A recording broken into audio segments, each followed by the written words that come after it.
जय जिनेंद्र साथियों, आप सभी का बहुत बहुत स्वागत है। और इस वीडियो में हमारा विषय है वैराग्य भावना। हम में से काफ़ी सारे लोगों को वैराग्य भावना शायद आती होगी, लेकिन ये एक अनकॉमन एक स्तुति है, एक रचना है जो काफ़ी सारे लोगों का ध्यान अभी तक इस पर नहीं गया है।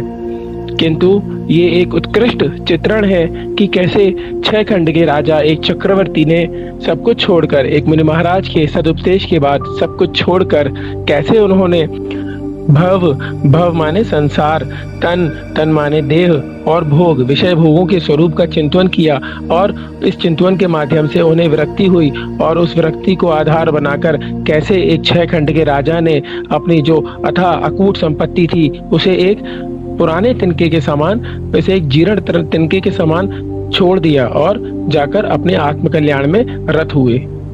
इस वीडियो को शुरू करने से पहले एक बार इस रचना के रचयिता पंडित श्री भूधरदास जी के बारे में जानना जरूरी है, क्योंकि जो जितने भी ऐसे महान जो कवि हुए हैं, जैसे भूधरदास जी हुए, ध्यानत राय जी हुए, बनारसी दास जी हुए, इन लोगों ने क्या किया, इन लोगों ने हमारे ऊपर एक बहुत बड़ा उपकार किया है। वो इस रूप में किया है कि ये लोग जानते थे कि आगे आने वाली जो पीढ़ी है वो इतने गंभीर और गहरे शास्त्रों का अध्ययन तो करने में असमर्थ होगी। इसीलिए इन लोगों ने क्या किया, अपने बहुमूल्य समय में से भी हमारे लिए, हमारे ऊपर उपकार की दृष्टि करके इन्होंने समय निकाला और हमारे लिए जो पुराने जो आर्ष ग्रंथ हैं उनको सरल शब्दों में, उनकी जो बातें हैं उनको सरल शब्दों में, अपनी भावनाओं, अपनी रचनाओं, अपनी स्तुतियों और अपनी विनतियों में सरल शब्दों में उसको अनुवादित करके लिख दिया, ताकि हम कम से कम इन विनतियों के माध्यम से ही सही, किंतु हम जैन आगम के जो रहस्य हैं, जैन आगम की जो बातें हैं उनको हम अपने जीवन में समझ पाएं, अंगीकार कर पाएं। किंतु यहाँ पर भी हम उनकी अपेक्षाओं से भी एक तरीके से और थोड़े नीचे स्तर पर ही चले गए कि हम तो इन विनतियों को भी याद नहीं करना चाहते, हम तो इन विनतियों के भी अर्थ को नहीं समझना चाहते, और बड़ी ही हमारी जो स्थिति है वो दयनीय है। भूधरदास जी ने, हम अभी वैराग्य भावना पढ़ेंगे तो आपको पता चलेगा कि ये वैराग्य भावना जो है ये पार्श्वनाथ पुराण जो भूधरदास जी ने लिखी थी उसी में गर्भित है, उसी में से निकाली गई है। और ऐसे ही राजा राणा छत्रपति भी पार्श्वनाथ पुराण में से ही निकाली गई है। ये भूधरदास जी आगरा से ही थे और गजब की इनकी अध्यात्म शैली थी, गजब की इनकी आगम के ऊपर पकड़ थी। आइए अब वैराग्य भावना के विषय में कुछ बात कर लेते हैं। जैसा कि पहले बता दिया गया है कि वैराग्य भावना में चक्रवर्ती सम्राट वज्रनाभि राजा की जीवन की झांकी दिखाई गई है, उनके जीवन की यात्रा का प्रदर्शन किया गया है। तो यहाँ पर ये जानना जरूरी है कि ये वज्रनाभि चक्रवर्ती आखिर थे कौन। आप लोगों में से काफी सारे लोगों को यह बात नहीं पता होगी और सुनकर आश्चर्य होगा कि ये वज्रनाभि चक्रवर्ती ही आगे चल के आगे के जन्मों में पार्श्वनाथ भगवान के रूप में जन्मे थे। जी हाँ, जब हम पार्श्वनाथ भगवान के अंतिम पिछले 10 भवों की बात करते हैं तो उसमें से 6वें भव में ये वज्रनाभि चक्रवर्ती के रूप में जन्मे थे, और उनके इसी जन्म की झांकी इस वैराग्य भावना में यहाँ पर दर्शाई गई है। तो आइए अब हम वैराग्य भावना को यहाँ से शुरू करते हैं।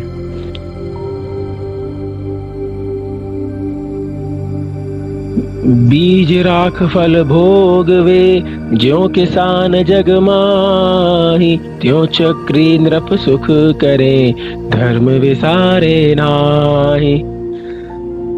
जैसा कि पहले भी हमने बताया था कि बड़ा उपकार है ऐसे इन कवियों का हमारे ऊपर, जो इन्होंने इन सरल शुद्ध हिंदी में सरल शब्दों में इन स्तुतियों के रूप में पुराने शास्त्रों को ही खोल कर रख दिया है। तो उसी का एक उदाहरण से यह वैराग्य भावना पंडित जी ने शुरू की है। तो यहाँ पर जो सबसे पहली जो पंक्तियां आती हैं वो असल में आत्मानुशासन एक ग्रंथ है, हमारा अध्यात्म का ग्रंथ है, गुणभद्राचार्य भगवान के द्वारा रचित है, वहां से ये पंक्ति ली गई है। तो वहां पर जो 21वें नंबर का जो श्लोक है, धर्म दवाप्त विभवो धर्म प्रतिपाल्य भोग मनुभवतु, बीजा दवाप्त धान्य कृषि वलस्तस्य बीजमेव, माने बीज राख फल भोगवे, ज्यों किसान जग माही, त्यों चक्री नृप सुख करे, धर्म विसारे नाही। जैसे ज्यों माने जैसे, जग माही संसार में, जगत में जो किसान होता है वो क्या करता है, बीज को रखकर फल को भोगता है, जो नॉर्मल में जो फार्मर्स होते हैं, जो किसान होते हैं, वो क्या करते हैं, जो उन्होंने फसल उगाई होती है उसमें से फसल प्राप्त होने के बाद पहले बीज को सुरक्षित कर लेते हैं ताकि अगली फसल दोबारा उगाई जा सके। उसके बीज को सुरक्षित रख लेते हैं और बाकी जो बाद में फसल बचती है उसी को भोगते हैं। वैसे ही क्यों माने वैसे ही जो चक्री होते हैं, जो बड़े बड़े राजा होते हैं, वो क्या करते हैं, जो ज्ञानी जीव होते हैं वो क्या करते हैं, सुख को भोगते हैं, किंतु जो उस सुख का बीज है, जो धर्म है, उस सुख को तो वो भोगते हैं किंतु उसके बीज रूपी धर्म को कभी भूलते नहीं हैं, साथ में उसको अपने हमेशा रखते हैं। क्योंकि आजकल हम में से किसी का भी खेती से या किसान से कोई संबंध नहीं पड़ता, इसीलिए इस वाले एग्जाम्पल को, इस वाली बात को हम बिजनेस पर अपने ऊपर घटाकर देख लेते हैं कि जैसे कोई बिजनेसमैन होता है या कोई दुकानदार होता है, वो अपने व्यापार की जो कमाई होती है उसमें से कुछ हिस्सा दोबारा पुनः बिजनेस में इन्वेस्ट कर देता है और बाकी की जो कमाई होती है उसी को भोगता है। यदि वह बिजनेस में से सारी कमाई निकाल लेगा तो धीरे धीरे उसका व्यापार ही बंद हो जाएगा और वह जमीन पर आ जाएगा, सड़क पर आ जाएगा, उसके व्यापार के फल को नहीं भोग पाएगा। उसी प्रकार से जो ज्ञानी जीव ये जानते हैं कि ये जो सुख मैं भोग रहा हूँ, इसका जो मूल कारण है, इसकी जो जड़ है वो धर्म है। यह जो सुख रूपी फल जो मैं खा रहा हूँ, इनका जो वृक्ष है वह धर्म है। ऐसे सोच वाले वो जो ज्ञानी जीव होते हैं वो पुण्य तो भोगते हैं, सुखों को तो भोगते हैं, किंतु साथ ही साथ धर्म का आचरण भी जीवन पर्यंत करते हैं। फिर जम्बूद्वीप के पश्चिमी विदेश क्षेत्र के अश्वपुर नगर में राजा वज्रवीर्य और विजय रानी के यहाँ जिनका जन्म हुआ था, ऐसे पाशनाथ भगवान के पूर्व पर्याय के जो जीव थे वज्रनाभी, उनका यहाँ से अब कथा जो है वो यहाँ से शुरू होती है। यह विधिराज करे नर नायक, भोगे पुण्य विशालो, सुख सागर में रमत निरंतर, जात न जान्यो कालो। माने यह विधि, विधि माने प्रकार से या तरीके से, इस तरीके से राज करते थे नरनायक। नरनायक माने चक्रवर्ती, नरों के नायक माने वज्रनाभी चक्रवर्ती। इस तरीके से राज करते थे, इस विधि से राज करते थे। कौन सी विधि? तो जो अभी ऊपर बताई थी कि बीज राख फल भोगवे, माने धर्मों को भी करते जाते थे और अपना पुण्य भी भोगते थे। ऐसे ही वे वज्रनाभी चक्रवर्ती बड़े विशाल पुण्य को निरंतर भोगते थे। निरंतर माने एक समय का भी उसमें गैप नहीं होता था। और उनका सुख कैसा होता है तो उसको वचनों से कहने में तो हम असमर्थ हैं ही, किंतु हम तो मन में भी उसकी कल्पना नहीं कर सकते। इसीलिए उस सुख को इन्होंने यहाँ पर सिर्फ सुख सागर इन दो शब्दों में कहकर गर्भित कर दिया है कि चक्रवर्ती अपने सुख को कैसे भोगते थे, पुण्य को, कि सुख रूपी सागर में निरंतर उसमें रमण करते थे और इतने भोग रहे थे वे कि उनको समय जो बीत रहा था उसका पता ही नहीं चल रहा था। जैसा हमारे साथ भी होता है, जब हम अपना कोई पसंदीदा काम करते हैं जिसमें हमें रुचि होती है तो घंटों निकल जाते हैं, हमें उस चीज का पता ही नहीं चलता। बच्चों की गर्मियों की छुट्टियों के 2 महीने कैसे निकल जाते हैं, आप किसी बच्चे से पूछिए तो वो कहता है कि 2 दिन में ही 2 महीने निकल गए। ऐसे ही राजा वज्रनाभी के न जाने कितना ही विशाल काल, कितना ही लंबा समय इन भोगों को भोगने में ही निकल गया। आगे, एक दिवस शुभ कर्म संजोगे, क्षेमंकर मुनि वंदे, देखी श्री गुरु के पद पंकज, लोचन अली आनंदे। एक दिवस क्या होता है, शुभ कर्म के संयोग से, शुभ कर्म के उदय से क्षेमंकर नाम के मुनि वहां से गुजरते हैं। तो राजा जो होते हैं, चक्रवर्ती जो होते हैं, वे इनकी वंदना करने के लिए जाते हैं और श्री गुरु के पद पंकज, पद माने चरण, पंकज माने कमल, श्री गुरु महाराज के, क्षेमंकर मुनि महाराज के चरण कमल को देखकर उनकी लोचन माने आंखें, अली माने भंवरा, जैसे भंवरा जो होता है वो हम गार्डन में देखते हैं, वो पुष्पों को या कमल को देखकर बड़ा ही प्रसन्न होता है, आनंदित होता है और उसके ऊपर जाकर बैठ जाता है, उसके ऊपर मोहित हो जाता है। वैसे ही श्री गुरु के चरण रूपी कमलों को देखकर चक्रवर्ती राजा के भंवरा रूपी जो नयन थे उनको अत्यंत आनंद की प्राप्ति हुई। 3 प्रदक्षिण देश नायो, कर पूजा तुति कीनी, साधु समीप विनय कर बैठ्यो, चरणन में दिठी दीनी। चक्रवर्ती राजा ने क्या किया, 3 प्रदक्षिणा दी और शिरनायो माने सिर झुकाया और पूजा और स्तुति की मुनि महाराज की। उसके बाद साधु समीप, उसके बाद वे उन मुनि महाराज क्षेमंकर मुनि महाराज के समीप माने पास में विनय से बैठ गए। और कैसे बैठे देखिए, कितने अच्छे शब्दों में बताया है कि चरणों में दिठी दीनी, दिठी माने दृष्टि, मुनि महाराज के चरणों में दृष्टि करते हुए वे राजा वहां बैठ गए। चक्रवर्ती राजा जो 6 खंड के राजा होते हैं, उनकी देखिए कैसी उत्कृष्ट विनय यहाँ पर दर्शाई गई है। गुरु उपदेशो धर्म शिरोमणि, सुन राजा वैरागे, राज रमावने तादिक जे रस, तेरस बेरस लागे। उन गुरु महाराज का जो धर्म के शिरोमणि थे, उनका उपदेश प्राप्त करके राजा चक्रवर्ती जो थे उनको वैराग्य हुआ। और राज माने उनका जो राज था, इतना बड़ा जो साम्राज्य था, रमा माने पैसा, लक्ष्मी, दौलत, संपत्ति, अकूट संपत्ति के जो धनी थे, और वनिता माने जो उनकी 96,000 रानियां थी, आदिक में और भी जो उनके अलग अलग तरीके के ऐश्वर्य और वैभव थे, और जितने भी उनके रस थे, जिस भी चीजों में उनको रस था, वे सब अब उनको अचानक से गुरु महाराज के धर्म शिरोमणि गुरु महाराज के उपदेशों को सुनकर उनके जीवन में जो भी चीजें रस भरी थी, अब वे सारे रस उनको विरस से लगने लगे थे।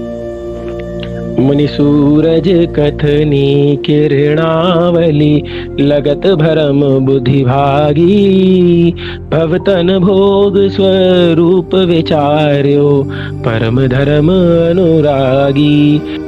मुनि सूरज, ये देखिए अब यहाँ पर देखिए कैसे तुलना की गई है। मुनि की तुलना की गई है सूरज से, और कथनी माने जो उन्होंने जो उपदेश दिया था, उनके मुख से जो वचन निकले थे वो कैसे थे। किरण आवली, जैसे सूरज से किरणें निकलती हैं, किरणों की पंक्ति निकलती है, किरणों की आवली निकलती है, वैसे ही उन सूर्य रूपी क्षेमंकर मुनि महाराज के मुख से, सूर्य रूपी मुख से जो वचन रूपी आवली निकली थी, उसके लगने से बुद्धि में जो भ्रम था वो सारा भाग गया था, दूर हो गया था। और फिर भव माने संसार का स्वरूप, तन माने शरीर का स्वरूप, और भोग जो विषय भोग है उनका स्वरूप राजा चक्रवर्ती ने विचारा, और परम धर्म, और जो परम धर्म है, जो सच्चा धर्म है, उसके प्रति अनुरागी हुए, उसके प्रति उन्हें लगाव हुआ, उसके प्रति उन्हें झुकाव हुआ। अब यहाँ से हम 3 चरणों में आगे बढ़ेंगे। यहाँ से अब पूरी वैराग्य भावना ही चल रही है। तो इसमें पहले भव के प्रति जो उन्होंने, भव के स्वरूप को जो उन्होंने विचार किया, यहाँ पहले उसकी चर्चा की जा रही है। ये संसार महावन भीतर, परमत और नावे, जामन मरण धराधव जाझे, जीव महादुख पावे। ई माने यह, इस संसार में, यह संसार रूपी महावन छोटा मोटा नहीं, भयंकर वन है ये। इसके भीतर भरमत माने भटकना, इस संसार रूपी महावन के भीतर जो भटक रहे हैं उसका और छोर नहीं आवे, ऐसा ये महान वन है। अनादिकाल हो गया हम इस वन में भटक ही रहे हैं, इसका कोई और छोर ही नहीं मिल रहा। और इस महान वन में हमें भटकते हुए और क्या दिक्कत होती है। जामन मरण जरा, जामन माने जन्म, मरण माने मृत्यु, और जरा माने बुढ़ापा। जन्म, मरण और बुढ़ापे से यह महान वन जो है वो निरंतर दहकता रहता है, और उस वन में ये जीव महान दुख को अनादिकाल से निरंतर प्राप्त कर रहा है। फिर आगे दूसरा क्या बोलते हैं, संसार को ही कंटिन्यू करते हुए, कबहू जाए नरक थिति भूंजे, छेदन भेदन भारी, कबहू पशु पर जाए धरेत, वद बंधन भयकारी। कबहू माने कभी, कभी तो ये इस संसार में भ्रमण करते हुए, संसार रूपी महान वन में भ्रमण करते हुए कभी तो ये नरकों में जाता है, और थिति माने वहां पर अपनी आयु स्थिति को भोगता है। नरकों में ध्यान दीजिए, नरकों में कभी कभी इन भावनाओं में जो एक अक्षर होता है उसका बहुत महत्व होता है। यहाँ पर जो तिथि शब्द लिखा है वो इस बात का सूचक भी है कि नरकों में पूरी स्थिति, पूरी आयु जीव को भोगनी पड़ती है। वहाँ बीच में ऐसा नहीं हो सकता कि वहाँ बीच में वो अपनी आत्महत्या करके वहाँ से निकल जाए या किसी भी तरीके से वहाँ से निकल जाए। इसीलिए यहाँ पर जो तिथि शब्द है वो इस बात का सूचक है कि कबहू जाए नरक तिथि भुंजे। जब यह जीव कभी संसार में नरक को प्राप्त होता है तो वहाँ पूरी आयु भोगता है और बड़े भयंकर, बड़े भारी छेदन वेदन आदि दुखों को भोगता है। और कभी पशु पर जाए माने तिरंज गति को प्राप्त करता है तो वहाँ के भी दुख हमसे छिपे नहीं हैं। वहाँ कैसे दुख है, वध के मार ही दिया जाता है या फिर बंधन बांध दिया जाता है और भी डरावने डर को उत्पन्न करने वाले भय होते हैं। सुरगति में पर संपत्ति देखे राग उदय दुख होई, मानुष योनि अनेक विपत्ति में सर्व सुखी नहीं कोई। और कभी जब देवगति में जाता है तो वहाँ क्या करता है, वहाँ पर संपत्ति को देखता है, माने जो दूसरे देवों के पास रिद्धियां हैं, ऐश्वर्य है, वैभव है, उनको ही देखने में लगा रहता है और राग के उदय से वहाँ भी देवगति में भी दुख को ही प्राप्त करता है। क्यों करता है? क्योंकि संसार में सुख है ही नहीं। उसके बाद चौथी गति कौन सी बचती है? हमारी मनुष्य गति। तो क्या मनुष्य गति में सुख है? नहीं। देखिए मनुष्य गति के दुख बाकी 3 गतियों को तो एक लाइन में ही बता दिए। क्यों? नरक गति का सिर्फ छेदन भेदन भारी बोलकर छोड़ दिया, पशु पर्याय का सिर्फ वधबंधन भयकारी बोलकर छोड़ दिया। क्यों छोड़ दिया? क्योंकि यदि आपको विस्तार में जाना है, इसका इतना विस्तार है कि 6 डाला पढ़िए, और भी अलग अलग शास्त्र हैं, वहाँ पर इनके बारे में विस्तार से कथन किया गया है। यहाँ तो हम मनुष्य गति में क्योंकि सुख मानते हैं तो सिर्फ मनुष्य गति के ही दुखों को थोड़ा सा विस्तार से पंडित जी ने बता दिया है। सुरगति में, देवगति में हमने पढ़ा था कि दूसरे देवों की ऐश्वर्य आदि को देख करके ऐश्वर्य, सुरगति में हमने पढ़ा था कि दूसरे देवों की संपत्ति, ऐश्वर्य, वैभव को देखकर ये राग के उदय से दुख को प्राप्त करता है, वहाँ भी मानसिक वेदना भोगता है। और मनुष्य योनि तो अनेक विपत्तियों से भरी हुई है, सर्व सुखी तो यहाँ संसार में कोई भी नहीं है। कैसे मनुष्य गति की बात अब यहाँ बढ़ा रहे हैं आगे, सो देखते हैं। कोई इष्ट वियोगी बिलखे, कोई अनिष्ट सहयोगी, कोई दीन दरिद्री बिलखे, कोई तन के रोगी। कोई इस मनुष्य, अब यहाँ पर्टिकुलर मनुष्य पर्याय की ही बात की जा रही है, तो वो बताते हैं कि मनुष्य पर्याय में क्या होता है। 2 चीजें हमने अपनी बुद्धि में बना ली है, ये इष्ट है, ये अनिष्ट है, जबकि यथार्थ में ऐसा कुछ होता नहीं है। क्योंकि यदि कुछ इष्ट होता तो वो संसार के लिए सभी के लिए इष्ट होना चाहिए, और कुछ अनिष्ट होता तो वो सभी के लिए अनिष्ट होना चाहिए। लेकिन हम देखते हैं कि कोई सी चीज किसी एक पर्टिकुलर इंसान को अच्छी नहीं लगती, तो काफी सारे इंसान ऐसे भी होते हैं जिनको वही चीज बहुत अच्छी लगती है। तो कभी कभी क्या होता है, कभी कोई इष्ट, जो हमारे इष्ट विषय है या भोग हैं या व्यक्ति हैं या चीजें हैं, वो जब उनका वियोग हो जाता है, वो बिछड़ जाते हैं, वो खो जाते हैं, वो टूट जाते हैं, वो मर जाते हैं, तो ये जीव मनुष्य जो होता है वो बिलखता है, बिलबिलाता है। और कब बिलबिलाता है? जब अनिष्टों का संयोग हो जाता है। कोई ऐसी चीज, कोई ऐसी भी जगह हमें जाना पड़ता है, कोई ऐसी चीज हमें मिल जाती है, कोई ऐसी परिस्थिति हो जाती है, तो हम अनिष्ट का संयोग होता है तो ये जीव बिलखता है, बिलबिलाता है। कभी कोई जो है मनुष्य पर्याय में वो दीन दरिद्री है, पैसे की कमी है, इसलिए बिलबिलाते हैं, इसलिए रोते हैं, तड़पते हैं। और कोई ऐसे हैं, पैसे वाले तो होंगे लेकिन शरीर स्वस्थ नहीं है, शरीर ही साथ नहीं देता, तो वो तन के रोगी है, वो भी दुखी है। किसी घर कलिहारी नारी, के बैरी सम भाई, किसी के दुख बाहिर दिखे, किसी उर्द चिताई। और किसी के तो घर में कलिहारी नारी, मतलब किसी की पत्नी, स्त्री ऐसी आ गई है जो कलेश ही करती रहती है। और के माने किसी के दुश्मनों जैसे भाई हैं, भाई ही उसके प्राण के पीछे पड़े हुए हैं, चाहे वो संपत्ति, प्रॉपर्टी का मैटर हो या कुछ भी हो, है ना। तो किसी की तो पत्नी ऐसी आ गई है जो जीवन में कलेश करती रहती है, और किसी के भाई ही दुश्मन के समान है। किसी जीव के, कितने ही मनुष्यों के तो बाहर से दुख दिखते हैं, वो बाहर से ही रोते बिलखते हुए दिख जाते हैं। और कुछ जीव ऐसे भी होते हैं जो बाहर से तो प्रकट नहीं करते, किंतु अंदर ही अंदर कुलबुलाते रहते हैं, कुड़ते रहते हैं, दिल दुखाते रहते हैं और आराध्यान रौद्रध्यान करते रहते हैं। कोई पुत्र बिना नित झूरे, होए मरे तब रोवे, खोटी संतति सो दुख उपजे, क्यों प्राणी सुख सोवे। ये देखिए, सिर्फ मनुष्य पर्याय के ही इतने दुख यहाँ बता दिए हैं कि इनसे ऐसा कोई भी जीव हो ही नहीं सकता जिसके जीवन में इस प्रकार के दुख आते ही ना हो। कोई पुत्र बिना नित झूरे, कितने ही जीव तो ऐसे हैं, मनुष्य ऐसे हैं जिनके पुत्र संतान नहीं होती, तो इसीलिए दुखी है कि हो नहीं रही। और बाकी कैसे हैं? होए मरे तब रोवे। कितने ही जीव ऐसे हैं जिनकी संतान तो हुई किंतु होने के बाद मर गई, किसी कारण से उसकी मृत्यु हो गई तो जीवन भर। कितने ही ऐसे जीव होते हैं जिनका जवान बेटा मर गया। अब जब वो बेटा मरा तो माँ बाप की उम्र थी मानिए आप 50 साल की, अब माँ बाप 70 साल के 80 साल के हो गए, बेटे को मरे 30 साल हो गए, लेकिन उन्होंने उस 30 साल में रोज अपने बेटे को याद किया और खूब आराध्यान और ध्यान किया। बताइए जीवन में सुख कहाँ था? तो कोई तो ऐसे जीव हैं जो पुत्र संतान की उत्पत्ति नहीं होती, संतान की प्राप्ति नहीं होती, इसलिए दुखी हैं। कुछ ऐसे हैं जिनके संतान की उत्पत्ति तो हुई किंतु वह संतान नष्ट हो गई, वह मर गई, इसलिए दुखी हैं। और कुछ जीव कैसे हैं? थर्ड कैटेगरी, जो बच गई। खोटी संतति शोध को उपजे।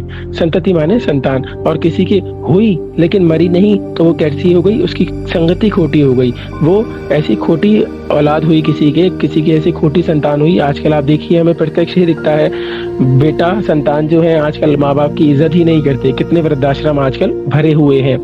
माँ बाप को बच्चे जो है जीते जी घर से निकाल देते हैं प्रॉपर्टी के लिए। बच्चे अपने माँ बापों को क्या क्या नहीं किसी रूप से प्रताड़ित नहीं करते।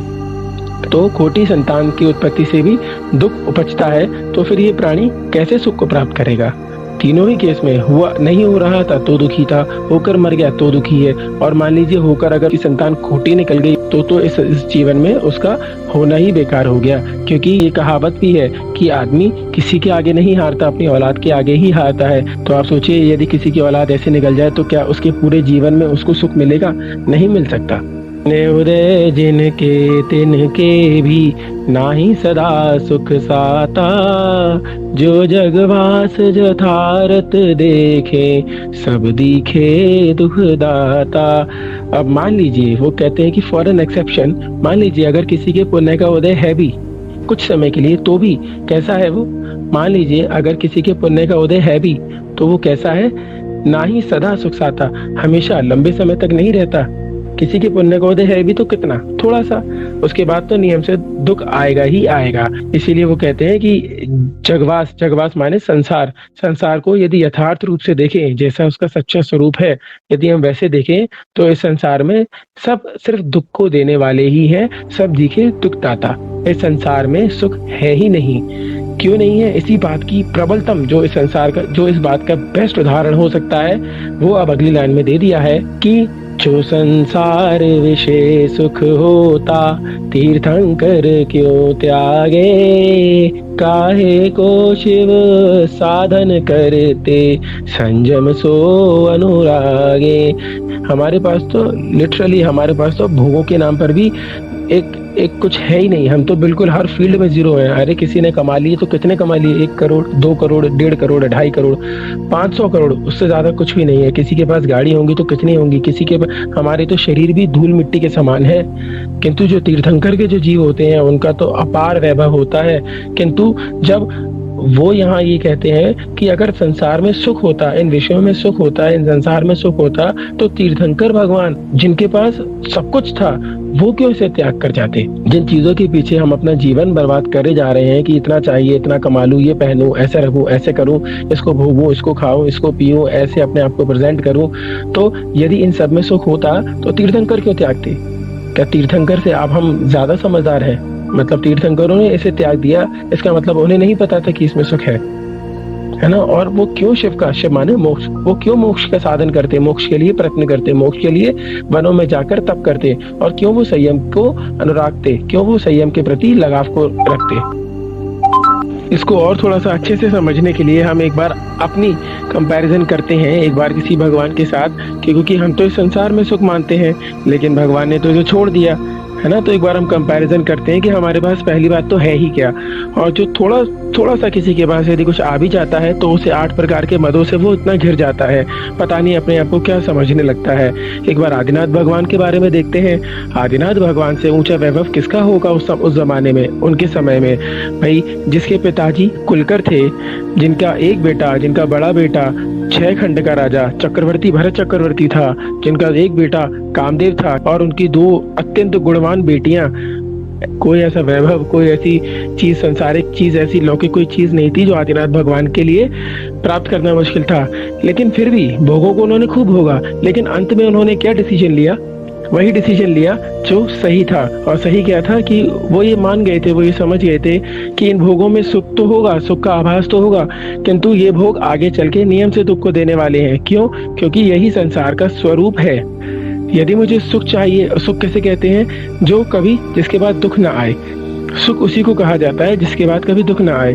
तो ऐसा सुख कहाँ पर है? मोक्ष में है। इसीलिए उस मोक्ष सुख की प्राप्ति के लिए आदिनाथ भगवान ने अपार वैभव को छोड़ दिया और जाकर चले गए जंगल में, तपस्या करने लगे, मुनिव्रतों को धारण किया, संयम की आराधना की और मोक्ष पद को प्राप्त किया। अब आप ही बताइए कि आदिनाथ भगवान इस समय ज्यादा सुखी हैं सिद्ध अवस्था में, जब वो इस समय ज्यादा सुखी हैं, या जब वो राजा के रूप में थे उस समय ज्यादा सुखी थे?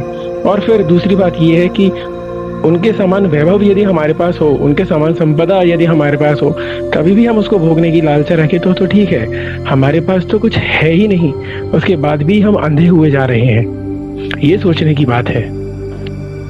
तीर्थंकर भगवान, ओहो धन्य, जिनके 46 मूल गुण, जिनमें हम जब पढ़ते हैं तो हम उसमें देखते हैं कि 10 तो अतिशय इनके जन्म के ही होते हैं। ऐसा इनका सुंदर तन, ऐसे इनके कपड़े, इनका खाना, इनके यार दोस्त भी देव होते हैं। जब उनको इस संसार में सुख नहीं दिखा, तो यदि हमें दिखता है तो इसका मतलब बिल्कुल स्पष्ट है कि हम बिल्कुल मोह से अंधे हो चुके हैं। हमारी आंखें होते हुए भी हम अंधे बने हुए हैं।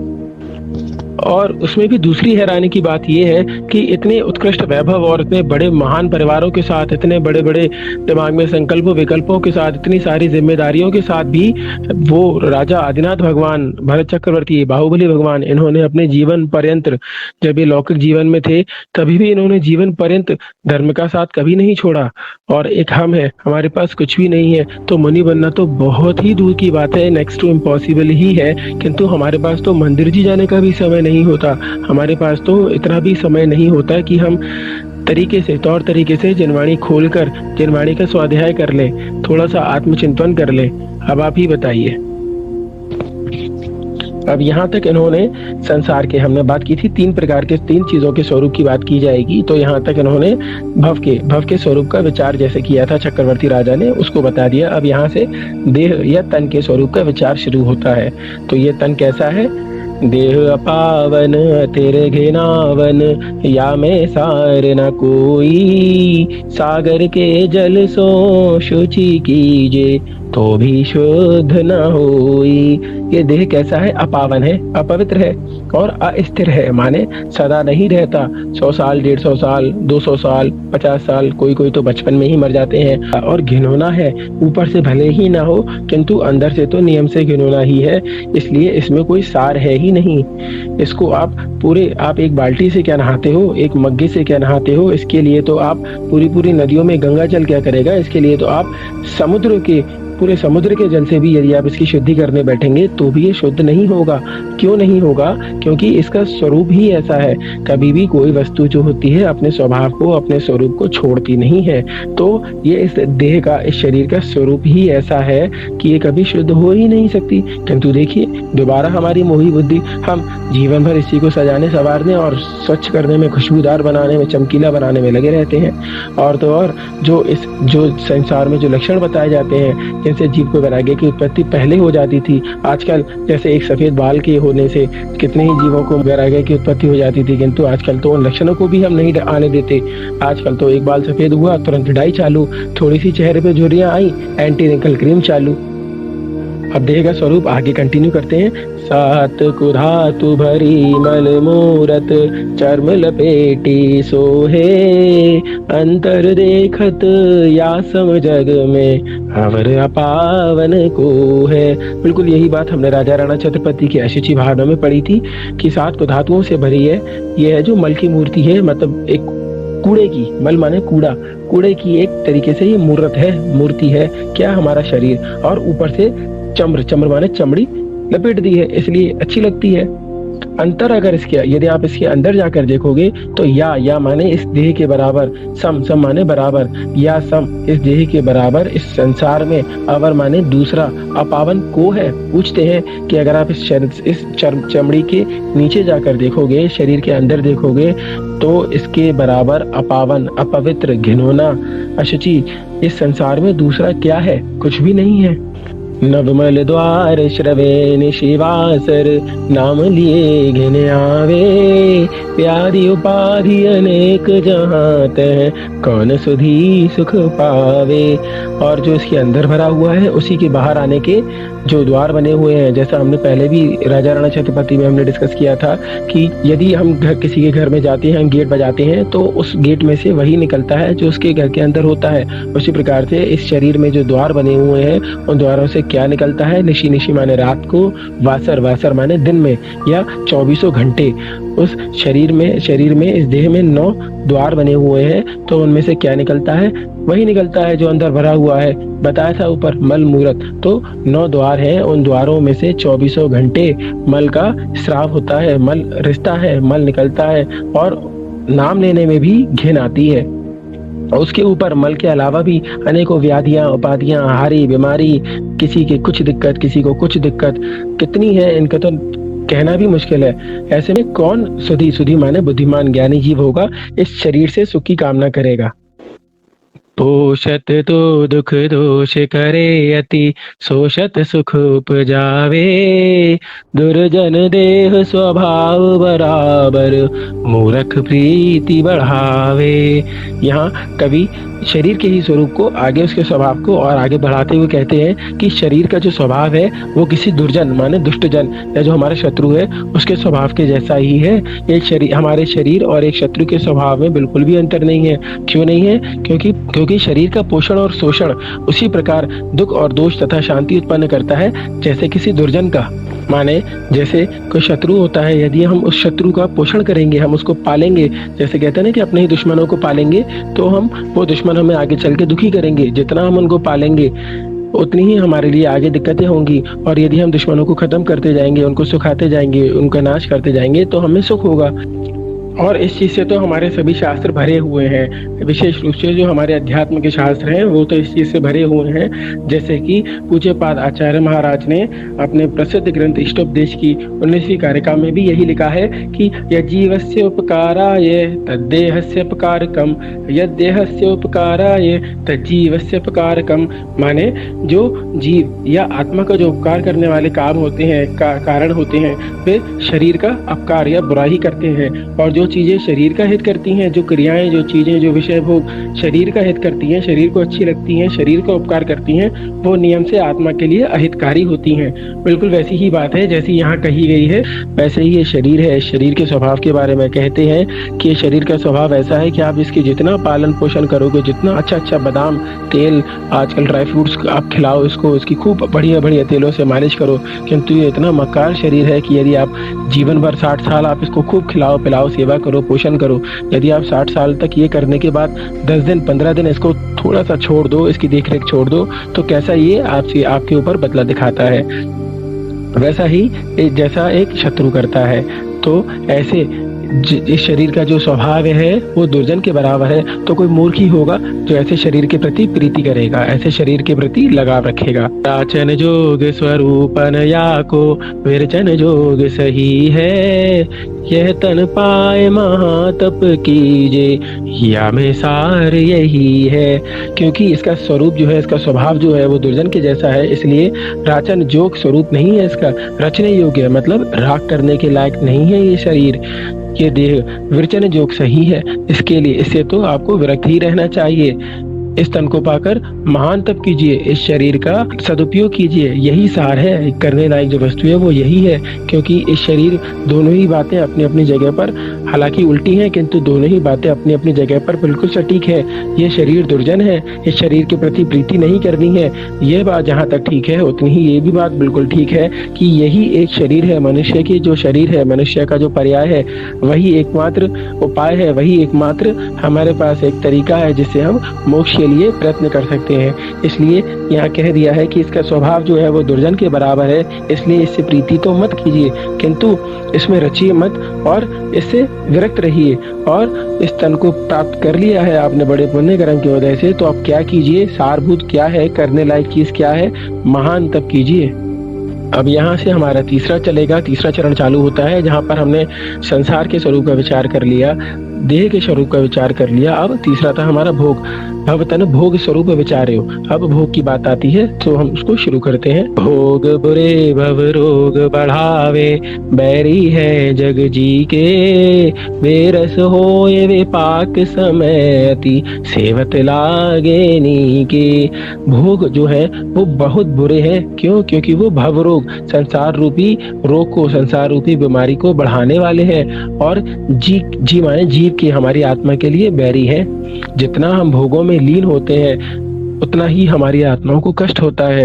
मनोहर वर्णी जी ने भी यही बात लिखी है। भोगे तो भोग क्या है, भोगों ने भोगा हमको, इन भोग ही के कारण कर्मों ने घेरा हमको।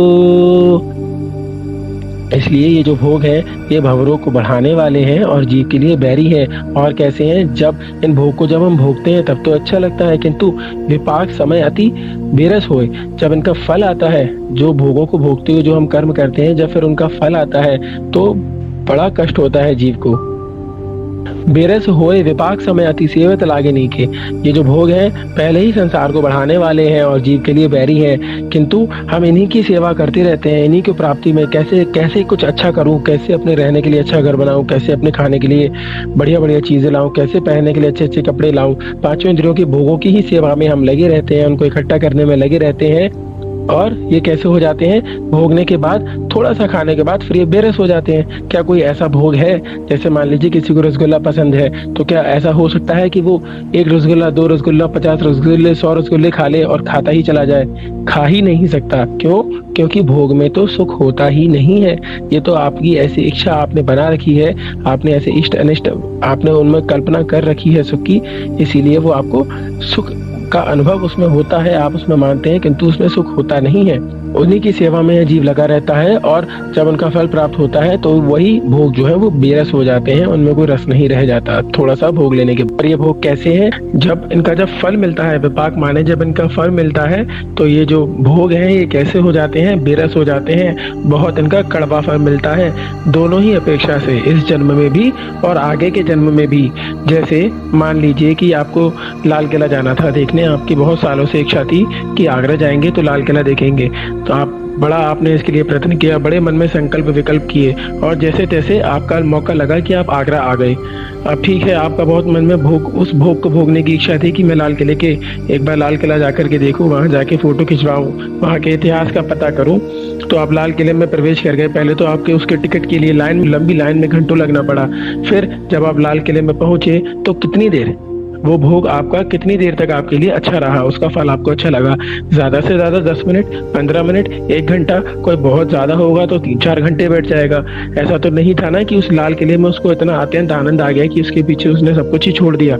किसी को कोई पर्टिकुलर कोई सी चीज खाने का बहुत शौक है, तो कितनी ही बार ऐसा होता है कि जो हम पहला रसगुल्ला अपने मुंह में डालते हैं उसमें जो आनंद आता है, दूसरा, तीसरा या चौथा रसगुल्ले में वो आनंद नहीं आ सकता। तो ये जो भोग हैं ये इस जन्म में तो कैसे हैं? भोगते भोगते उसी समय बीच में ही नीरस हो जाते हैं। और दूसरे जन्म की अपेक्षा से यदि हम बात करें तो जब इन भोगों को भोगने के समय में जो हम कर्म बांधते हैं, जब उनका फल आता है आगे के जन्मों में, आगे के समयों में, तो नियम से कड़वा ही आता है। और उन्हीं भोगों को जमा करने में, उन्हीं भोगों को भोगने में, उन्हीं भोगों को पूरा करने में यह जीव अपना पूरा जीवन लगा देता है। वज्र अग्नि विष से विषधर से ये अधिके दुखदाई, धर्म रतन के चोर चपल अति दुर्गति पंत सहाई। और ये भोग कैसे हैं? तो वो कहते हैं कि वज्र की तुम एक बार को मार खा लो, मार सह लो, अग्नि आग में जल जाओ, आग की चोट सह लो, विष माने जहर और विषधर माने जहरीला सांप। ये जो भी हैं ये कैसे होते हैं? बहुत कष्टदायी होते हैं और यहाँ तक कि प्राणों को भी घात कर देते हैं। लेकिन यदि इन सबसे भी तुलना की जाए तो भोगों को इन सबसे भी ज्यादा दुखदायी बताया गया है। क्यों बताया गया है? तो उसका सबसे पहला हम उदाहरण ये देखते हैं कि जैसे अग्नि से कोई जीव जल जाए तो वो सचेत हो जाता है, दोबारा अग्नि में नहीं जाता, और जो जो उसकी चोट होती है वो धीरे धीरे ठीक हो सकती है। जहर किसी को चढ़ जाए तो हो सकता है इलाज के बाद वो ठीक हो जाए, किंतु आगे के लिए वो सचेत हो जाता है कि मुझे इस चीज में जहर है, मुझे इससे बच के रहना है। किंतु भोग रूपी जो चोट है, भोग रूपी जो एक दंश है, वो यदि किसी जीव को लग जाए तो वो उसके प्रति सचेत नहीं हो पाता, बल्कि उसके प्रति उल्टा और आसक्त हो जाता है। किसी भी चीज की के बदले में उसको उन्हीं भोगों को प्राप्त करने की एक तीव्र लालसा हो जाती है, जिसके कारण उसके प्राण जाने तक की नौबत आ जाती है।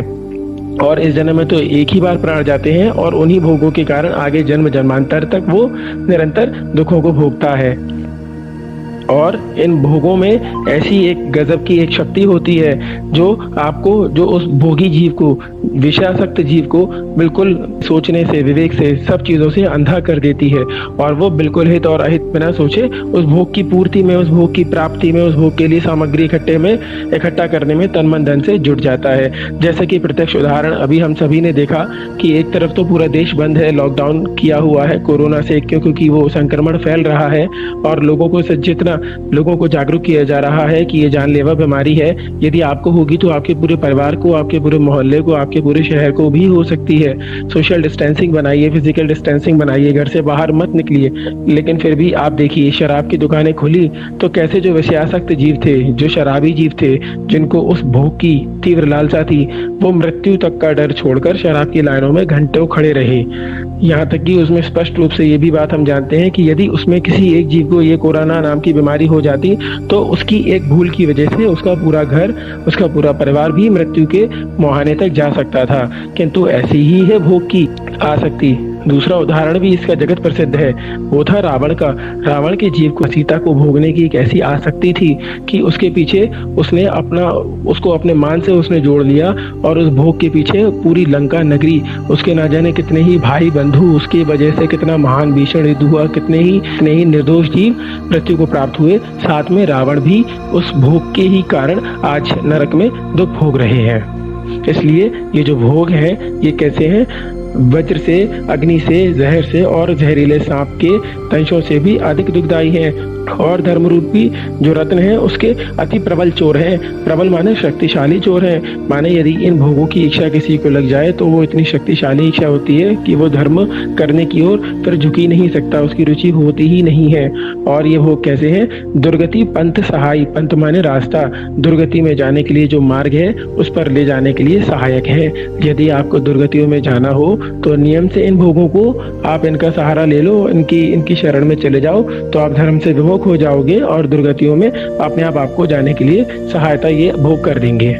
मोहदय जीव ज्ञानी भोग भले कर जाने, ज्यों कोई जन खाए धतूरा सो सब कंचन माने। ज्यों ज्यों माने जैसे, जैसे कोई जन माने जीव, जैसे कोई मनुष्य धतूरा खा लेता है या नशा कर लेता है, कोई नशेकारक वस्तु का ग्रहण कर लेता है, सेवन कर लेता है, तो उसे कुछ भी होश नहीं रहता। धतूरा खाने वाले जीव को हर बिली चीज सोना ही नजर आती है, जबकि वो सोना होती नहीं है। उसी प्रकार मोह रूपी धतूरा खाने वाले जीव को या मोह के उदय से यह जीव अज्ञान के वश होकर इन भोगों को ही, जो भोग कैसे हैं, निश्चित ही दुख देने वाले हैं और आत्मा के लिए अहितकारी हैं, उन्हीं को भला करता है, उन्हीं को भला मानता है और उन्हीं के पीछे अपना बचपन से लेकर पूरा मृत्यु तक उन्हीं भोगों के पीछे अपना यह जीवन लगा देता है। क्यों? मोह के उदय से।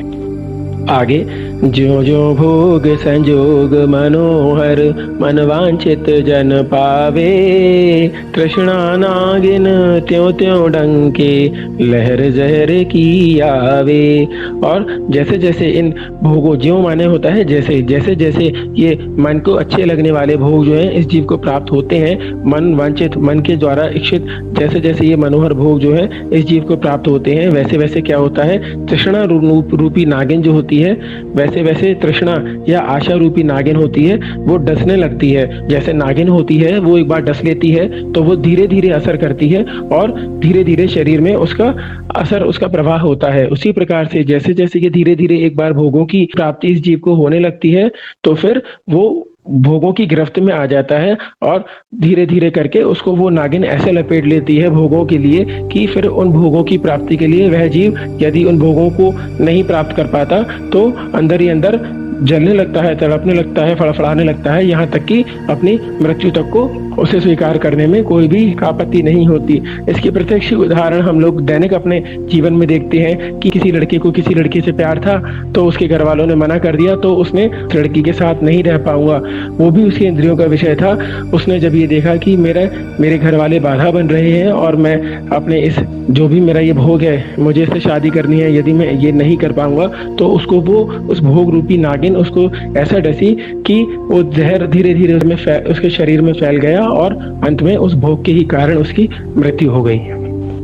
अब इतना सोचने के बाद अब चक्री राजा अब आगे सोचते हैं और वो ये कहते हैं कि ये भोग भी कैसे है कि मैं चक्री पद पाए निरंतर भोगे भोग घनेरे, तो भी तनिक भय नहीं पूरन भोग मनोरथ मेरे।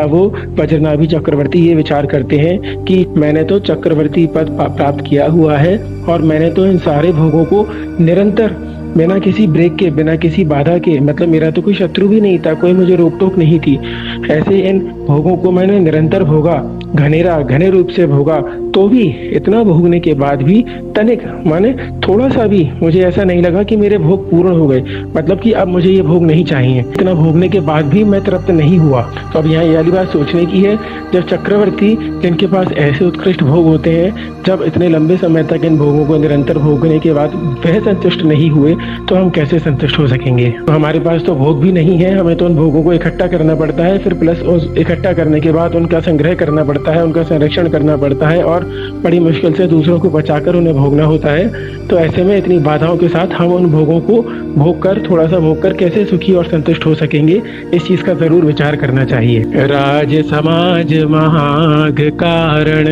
बैर बढ़ावन हारा, वेश्या समलक्ष्मी अति चंचल या को कौन बतियारा। माने राज, अब यहाँ चक्रवर्ती विचार करते हैं कि जो राज समाज है, राज समाज मतलब जो मेरा साम्राज्य है, जो दूसरे राजा हैं और राजघराने से संबंधित जो भी चीजें हैं वो कैसी है, महाअघ कारण। अघ माने होता है पाप, वो महान पाप को कराने वाली है। जैन धर्म में एक नीति का वाक्य है, नरपति सो नरकेश्वरा, माने यदि कोई चक्रवर्ती या कोई भी राजा राज करते समय यदि मृत्यु को प्राप्त होता है तो वह अधोगति का पात्र होता है। तो वो यही बात यहाँ लिखी है कि राज समाज जो है वो तो महान पाप कराने का कारण है और बैर बढ़ावन हारा है। बैर कैसे बढ़ता है कि ऐसा तो हो ही नहीं सकता कि एक राजा सबका प्रिय हो। जैसे आज भी हम देखते हैं कि जैसे मोदी है, तो मोदी कितने ही लोगों की नज़र में मोदी से अच्छा राजा नहीं हो सकता, प्रधानमंत्री नहीं हो सकता, किंतु कितने ही लोग ऐसे भी हैं जो मोदी को बिल्कुल भी सही नहीं मानते, जो मोदी की हर नीति का विरोध करते हैं। तो कितने ही जीव ऐसे हैं जो मोदी के विरोधी हो गए हैं। तो जो भी राजा होता है उसका अनायास ही बिना बिना उसकी इच्छा के दूसरे राजाओं से, दूसरे लोगों से उसका बैर अपने आप सहज रूप से ही बढ़ता है, यही इसका स्वभाव है। और लक्ष्मी, अब राज समाज की बात करते हैं लक्ष्मी की, तो ये लक्ष्मी कैसी है, लक्ष्मी तो वेश्या के समान है, अति चंचल, मतलब अभी आज लक्ष्मी यहाँ पर है, कल किसी और की होगी। जैसे वेश्या होती है, वेश्या आज किसी और के साथ होती है, कल किसी और के साथ होती है, उसका कोई एक स्वामी नहीं होता। या को कौन पतियारा, पतियारा माने स्वामी या पति। जैसे वेश्या होती है उसका कोई स्वामी नहीं होता, उसी प्रकार से लक्ष्मी होती है। लक्ष्मी माने संपत्ति, आज किसी के पास है तो कल किसी के पास है, उसके बाद हो सकता है किसी और के पास आ जाए। मोह मारे पुभैर विचार्यो जग जी संकट डारे, तन कारागृह बनिता बेड़ी पर जन जन रखवारे।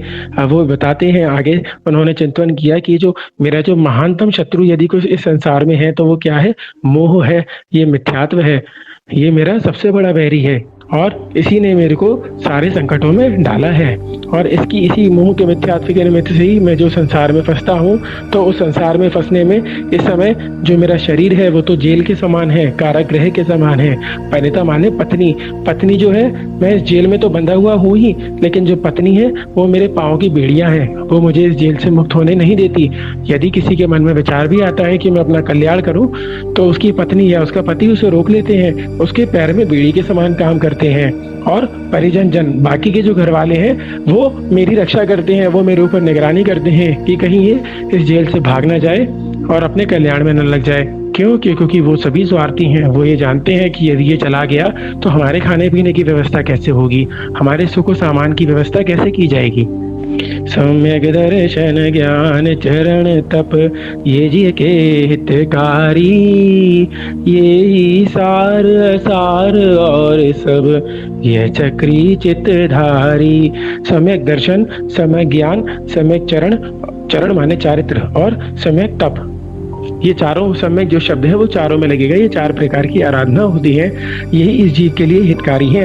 इन चारों की ही आराधना करना, यही एक जो काम है वह इस जीव के लिए, संसारी जीव के लिए हितकारी है। जो मोक्ष के अभिलाषी जीव हैं, जो मोक्ष की प्राप्ति के लिए, जो अपनी मुक्ति के लिए जो अग्रसर हैं, जो इच्छित हैं, वो जो मुमुक्षु जीव हैं, वे जो है सम्यक दर्शन की, सम्यक ज्ञान की, सम्यक आचरण की और सम्यक तप की आराधना करते हैं। यही करने लायक काम है, यही सार है, और बाकी जो सब है वो आसार है, मतलब यूजलेस है, फ्यूटाइल है। उसके पीछे हम जो भी अपना समय लगाते हैं तो समझ लीजिए कि वो बेकार में हमने अपना समय बर्बाद किया। ऐसा चिंतन करके इस वाली बात को, इस वाले फैक्ट को, इस तथ्य को उन्होंने, चक्रवर्ती ने अपने हृदय में धारण किया। क्या धारण किया? कि अब मुझे सिर्फ अपने समय दर्शन, ज्ञान, आचरण और तप, इन्हीं का मुझे सहारा लेना है, मुझे इन्हीं का आलम्बन लेना है, बाकी सब आसार है। छोड़े 14 रत्न नभो निधि और जोड़े संग साथी, कोटि 18 घोड़े छोड़े 84 लाख हाथी। अब इसमें चक्रवर्ती की जो संपत्ति होती है वो क्या होती है? 14 रत्न होते हैं इनके पास, 7 चेतन रत्न होते हैं, 7 अचेतन रत्न होते हैं, 9 निधियां होती हैं, अरु माने और, छोड़े संग साथी। कितने ही इनके संग साथी जितने भी थे, एक चक्रवर्ती के अंडर में 32,000 मुकुटबद्ध तो राजा होते हैं, और एक एक राजा के अंडर में कितने लोग होते हैं? इनके रिश्तेदार होते हैं, नाती होते हैं, बड़े बड़े इनके परिवार होते हैं, और 96,000 रानियां होती हैं। कोटि 18 घोड़े छोड़े, कोटि माने करोड़, 18 करोड़ घोड़े इन्होंने छोड़े, और 84 लाख इनके पास जो हाथी थे, जिनके ये स्वामी थे, इन्होंने उनको छोड़ दिया। इसके अलावा इत्यादि, इसके अलावा और भी बहुतेरी जो संपत्ति इनके पास थी, इन्होंने जीर्ण, जीर्ण माने पुराने, जो पतझड़ से नीचे जो गिर पड़ा है, जो पत्ता, जो पीला मुरझाया हुआ पत्ता है जिसकी कोई कीमत ही नहीं है। तृण, तृण माने पत्ते, पुराने गिरे हुए पत्ते के सम माने समान त्याग, मतलब इतनी भयंकर, इतनी ऐसी, इतनी सारी निधियां, इतने सारे रत्न, इतनी सारी रानियां, इतने सारे घोड़े, सेना, इतनी संपत्ति, इतना राजपाट, इतना वैभव, इतना ऐश्वर्य इन्होंने कैसे त्यागा? बिल्कुल सूखे हुए, मुरझाए हुए पत्ते को जैसे हम लात मार के आगे बढ़ जाते हैं, हमारी नजर में उसकी कोई कीमत नहीं होती, ऐसे ही चक्रवर्ती वज्रनाभि ने इन सब चीजों को छोड़ दिया। और क्या किया? नीति का विचार करके नियोगी माने जो योग्य, सुत, सुत माने पुत्र को, जो इस राज्य को संभालने के योग्य जो पुत्र था उसको बुलाया विचार करके, और उसको राज दे दिया। और स्वयं क्या हुए? बड़भागी, बड़भागी माने बड़े भाग्यवान हुए। भाग्यवान जैन धर्म में किसको कहा जाता है? बड़भागी, तो मुनियों को कहा जाता है। माने वज्रनाभि चक्रवर्ती ने ये नीति का विचार करके अपने योग्य पुत्रों को बुलाया और उनको राज्य का भार दे दिया, और स्वयं मुनि हुए। होय निशल्य अनेक नृपति संग भूषण वसन उतारे, श्री गुरु चरण धरी जिन मुद्रा पंच महाव्रत धारे। होय निशल्य, शल्य, निशल्य माने मन में 3 प्रकार की जो शल्य होती हैं, जो वृत्ति के नहीं होती, वैसे हुए, मतलब महाव्रतों को इन्होंने शल्य रहित होकर धारण किया। और कैसे किया? अनेकों राजाओं ने इनके साथ, इनको देख के, इनके वैराग्य को देखकर, इनके पास जब इतना सब कुछ है, और जब इन्होंने अपने ज्ञान के माध्यम से ये महसूस किया है, ये सोचा है कि ये सब कुछ अहितकारी है, इसमें कोई लाभ नहीं, अपनी आत्मा का कल्याण ही करना चाहिए, तो जब ये उस शुद्ध, उस अच्छे मार्ग पर बढ़े हैं तो हमें भी इनके साथ बढ़ना चाहिए। ऐसे अनेकों राजाओं के संग चक्रवर्ती राजा ने भूषण, भूषण माने आभूषण इत्यादि, वसन माने वस्त्रों को उतारा, और श्री गुरु चरण धरी जिन मुद्रा, जो वहां पर जो मुनि महाराज थे उनके चरणों में गए, और वहां पर इन्होंने धरी, धरी माने धारण की, ग्रहण की। क्या ग्रहण की? जिन मुद्रा माने मुनि मुद्रा को इन्होंने ग्रहण किया, और 5 महाव्रतों का धारण किया। 5 महाव्रत कौन से होते हैं? तो जो 5 पाप होते हैं उन्हीं का, उनका सकल रूप से उनका त्याग कर देना, उनको 5 महाव्रत कहते हैं। धनी यह समझ सुबुद्धि जगोत्तम, धनी यह धीरज धारी, ऐसी संपत्ति छोड़ बसेवन, 3 पद ढोक हमारी। धनी यह समझ, धनी, धनी माने धन्य, धन्य है ये समझ। और ये जो समझ से, इस समझ से जो सद्बुद्धि उत्पन्न हुई है, ये कैसी है? जगत में उत्तम है, जगत में सर्वश्रेष्ठ है, ये अत्यंत ही दुर्लभ है। क्यों दुर्लभ है? क्योंकि हम ये पढ़ते हैं कि अनंत काल तो इसने एक इंद्रिय में, स्थावर में, निगोद पर्याय में ही बिता दिया। उसके बाद जैसे तैसे ये निगोद से जब निकलता है, लंबा समय बिताने के बाद, तो 1 इंद्रिय, 2 इंद्रिय, 3 इंद्रिय, 4 इंद्रिय, उनमें भी न जाने कितना ही ये अथाह काल को वहाँ बिता देता है। उसके बाद उसके बाद जब संयोग से पंचेंद्रिय भी बनता है, तो वहाँ भी ये असैनी हो गया। तो असैनी था तो उसके मन नहीं था, तो वहाँ कुछ विवेक नहीं रहा, तो वह भी वहाँ भी कोई काम नहीं बना। उसके बाद जब ये पंचेंद्रिय हुआ, तो उसमें भी ना जाने कौन से कुल में पैदा हुआ, ना जाने कौन से देश में पैदा हुआ, ना जाने कौन से काल में पैदा हुआ। पंचेंद्रियों में हुआ तो नरक में चला गया, या पंचेंद्रिय में हुआ तो देवों में चला गया, कहाँ गया? तो वहाँ भी इसका काम नहीं बना। मान लीजिए पंचेंद्रिय मनुष्य हुआ, तो इस बात की कोई गारंटी नहीं कि धर्म में इसकी जो बुद्धि है वो धर्म में लग जाए। और यदि मान लीजिए कि ये किसी ऐसे स्थान पर भी पैदा हो गया, जैन कुल में पैदा हो गया, जहाँ समस्त जैन परंपराओं की और मान लीजिए यदि संयोग से सब कुछ अच्छा हुआ, उत्तम कुल में भी पैदा हो गया, जैन कुल में पैदा हो गया, तो थोड़ा बहुत जो बुद्धि भी मान लीजिए अच्छी थी, बुद्धि भी तेज थी, तो वो बुद्धि का किस चीज़ में लग जाती है? वो बुद्धि की चतुराई ये होती है, वो एक अच्छा आदमी, ऊंचा आदमी, पैसा कमा लूँ, अच्छे ऐश्वर्य वैभव भोग लूँ, उसमें वो जीव अपनी सारी बुद्धि लगा देता है। इसलिए समस्त सारी चीज़ों में सबसे जो उत्तम चीज़ है वो ये सद्बुद्धि की प्राप्ति है। इसलिए वो कहते हैं कि धन्य हो, धन्य है प्रभु आप, धनी है समझ, आपकी है समझ धन्य है, आपकी है सद्बुद्धि जगत में उत्तम है। और इस सद्बुद्धि के आधार से जो आपने ये निर्ग्रंथ पद को, मुनि पद को, महाव्रतों को धारण किया है, ये अत्यंत धैर्य का काम है। और आपके इस धैर्यवान होने को, आपके इस धीरता को, आपकी इस वीरता को हम सदा नमस्कार करते हैं। क्यों धैर्य का काम है? क्योंकि याद रखिए, चीज़ों के पीछे भागना, चीज़ों को इकट्ठा करना, मन मर्जी के काम करना, इंद्रियों और प्राणियों पर संयम ना रखना, असंयमी होना, प्रमादी होना बहुत आसान है, किंतु प्रमाद रहित होकर जीवन जीना, विषय कषायों से रहित होकर जीवन जीना, इंद्रिय और प्राणी के ऊपर संयम करते हुए जीवन जीना, और उसके बाद भी अत्यंत धीर वीर जीवन जीना, यही सबसे उत्कृष्ट जीवन जिया जाता है। इसलिए हे वज्रनाभि मुनिराज, धन्य है ये आपकी समझ, और उससे उत्पन्न हुई ये आपकी सद्बुद्धि जगत में उत्तम है। और आपने जो धीरता को धारण किया है, उसको वो भी धन्य है। ऐसी संपत्ति को भी छोड़ करके वन में चले जाते हैं, उनके चरणों में हमारा ढोक है, हम उनको बारंबार नमोस्तु करते हैं। परिग्रह पूट उतार सब लीनोचारित पंथ, निज स्वभाव में थिर भये वज्रनाभि निर्ग्रंथ। परिग्रह माने जो 14 प्रकार का परिग्रह होता है अंतरंग वाला, और जो बाह्य परिग्रह होता है 10 प्रकार का, ऐसे 24 प्रकार के परिग्रह रूपी पोट माने वस्त्रों को या ऊपर से जो ढक लेते हैं कंबल टाइप का, तो ऐसे 24 प्रकार के परिग्रह रूपी पोट को उतार कर चरित्र का माने महाव्रतों का, मुनि व्रतों को धारण करने वाला इन्होंने पंथ लिया, और जो मुनि वो होकर अपने निज स्वभाव में जो स्थिर हो गए, अपने आत्म ध्यान में जो लीन हो गए, ऐसे वज्रनाभि महामुनिराज की ये कथा यहाँ समाप्त होती है। देखिए ये इस कथा का महत्व है, कितनी इसमें उत्तम से उत्तम भोगों को, विषयों को और शरीर के हर चीज में चक्रवर्ती हम कल्पना नहीं कर सकते उन चीजों के धारी थे, चाहे वो भोग की अपेक्षा हो, विषयों की अपेक्षा हो या शरीर की अपेक्षा हो।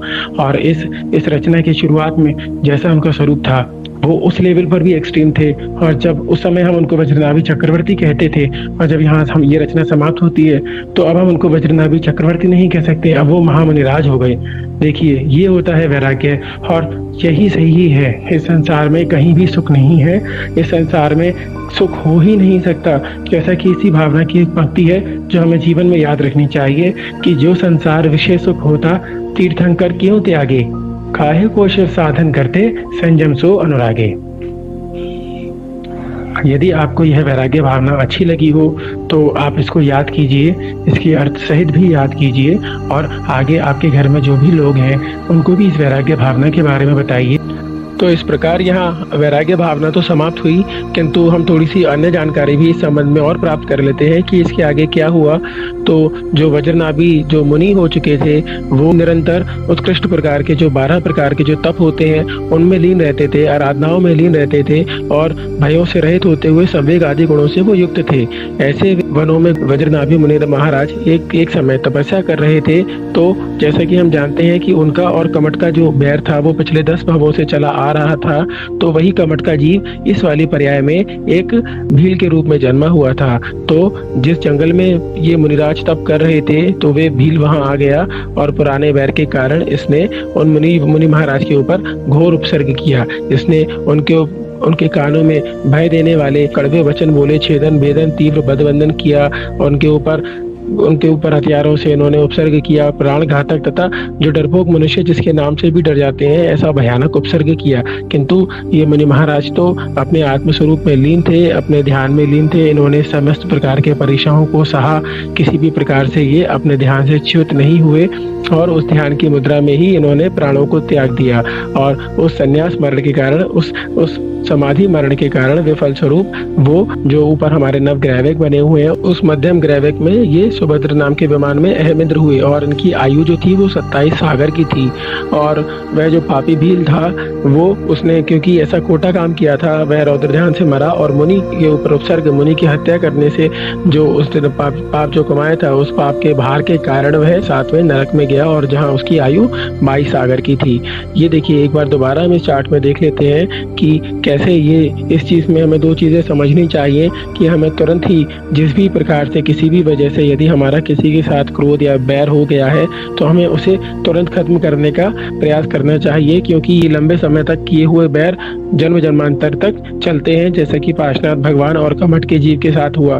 दूसरी बात ये भी है कि जो पाप की परंपरा होती है वो आसानी से नहीं छूटती, जैसा कि आप इनके पिछले भवों में देखिए कि पार्श्वनाथ भगवान के जीव जो थे उल्टे हाथ पर जिनकी पूरी मेंशन किया हुआ है उनके जीव ने तो पिछले 10 जन्मों में उत्तम जन्मों में ही उत्तम स्थानों में ही जन्म लिया और उत्तम सुख को भोगा। और दूसरी तरफ ये जो कमठ का जीव था ये क्रम से कभी नरक में, कभी सांप बना, फिर दूसरे दोबारा नरक में गया। पिछले 10 भवों में ये इसने सिर्फ खोटे भावों को ही धारण किया। इसीलिए पार्श्वनाथ भगवान को नमस्कार करते हुए मध्यलोक में स्थित जितने भी मुनि महाराज हैं जो अपनी आत्म साधना में लीन हैं उन सभी को नमस्कार करते हुए हमें कम से कम यह भावना तो उत्कृष्ट रूप से भानी ही चाहिए कि हे प्रभु मेरा किसी भी जीव से बैर ना हो, हे प्रभु मुझे विषय भोगों से प्रभु मुझे थोड़ी सी विरक्ति तो आए। और इसे अपने ग्रुप में, अपने जन फ्रेंड्स में इसको शेयर कीजिए। जय Jinendra. Press the bell icon on the YouTube app and never miss another update.